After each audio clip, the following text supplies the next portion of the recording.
Session 6 of Living the Resurrection Life in our community. The last issue we're going to look at this week is what are the things that are most important to us? And it has two parts to that question. What do we really value and what do we worry about? Matthew 6:19, Jesus asks this question, what is your treasure? And his warning is that we should not treasure the things of this earth because they can all be taken away from us. We should treasure the things of heaven because where our treasure is, that's where our heart is going to be too. And then he goes on to warn about money. Now there's nothing wrong with money, but it's what we use it for. Do we simply use it to accumulate things? And that's what our society puts a lot of emphasis on. We want a nice house, we want a nice car, we want trendy clothes. Even those who can't afford these things can be just as preoccupied with them by simply longing to be able to afford them, dreaming of the day when they win Tats Lotto and can buy that mansion. All this is focusing on the wrong things. Money is dangerous because it has the power to corrupt. There's a saying that money is like seawater. The more you drink, the thirstier you get. We see how access to money can lead to major corruption even within the church. So Jesus says we have to make a choice between God and money. But it isn't a choice of having one or the other. It's the choice of what do we trust in. This leads him to talking about worry. The more money we have, the more it seems to worry us. How can we save more? How can we protect what we've got and not have it stolen? As Christians, we need to stand out as not being anxious about whether or not we have money. Not being anxious about where our next meal will come from. Not being anxious about how we're going to clothe the family. In fact, he tells us worry is useless. It's blind because it's failed to see the goodness of God and his generosity. And it's sinful because it shows a lack of trust in God. Someone said worry is like a rocking chair. There's lots of action, but it goes nowhere.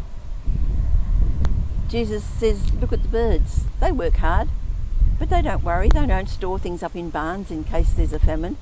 They trust that God is going to provide for their food. God knows our needs. We can trust that he will provide. He may not give us exactly what we want, but he will provide for what we need. What a witness to our community if they could see us living in complete trust of our Heavenly Father. King David, hiding in caves away from his son who was out to kill him and take over the kingdom, was able to write, "The Lord is my shepherd, I shall not be in want."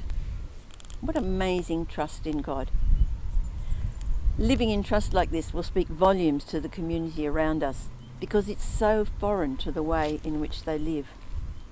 Especially today, there are more and more people suffering.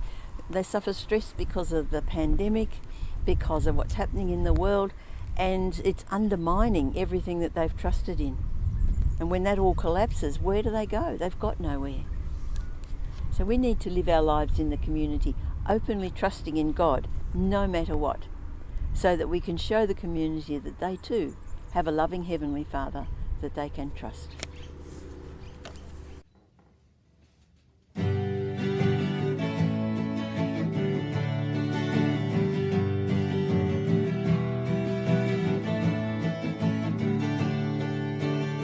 My shepherd, I'll not want. He makes me lie in pastures green.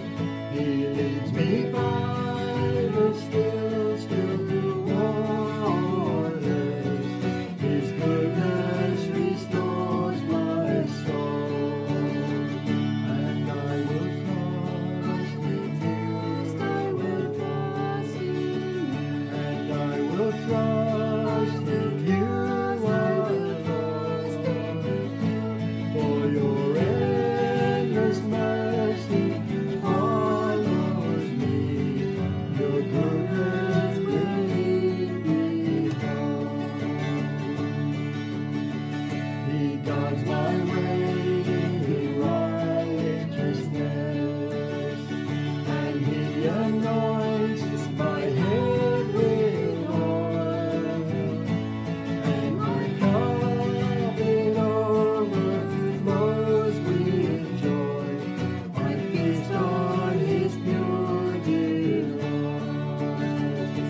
will